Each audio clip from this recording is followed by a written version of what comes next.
జీవి మరణించిన తర్వాత ఆత్మ ఏమవుతుందని యముణ్ణి భగీరథుడు ప్రశ్నిస్తాడు.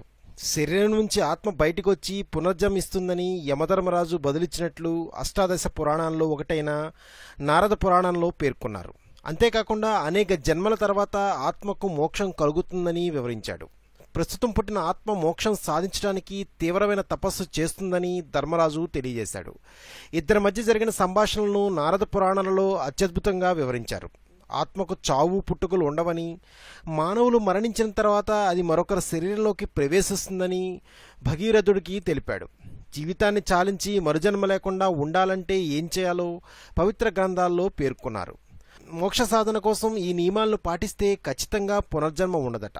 వీటిని పాటించడం ద్వారా పాపకర్మల నుంచి మోక్షం కూడా కలుగుతుందట.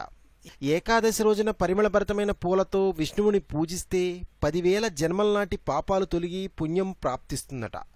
ఆవు నెయ్యితో దీపం వెలిగించి శివకేశవుల్ని ఆరాధిస్తే గంగలో ములిగినంత పుణ్యమట. అలాగే అవసరమైన వాళ్లకు దానం చేస్తే మరుజన్మ ఉండదట. తులసితో శ్రీహరిని పూజించేవారు, తులసిమాతను భక్తితో ఆరాధించేవారికి మోక్షంతో పాటు వైకుంఠానికి చేరుకుంటారట. ఈ నియమాలను పాటిస్తే మనిషికి ఎట్టి పరిస్థితుల్లోనూ పునర్జన్మ ఉండదట. మరి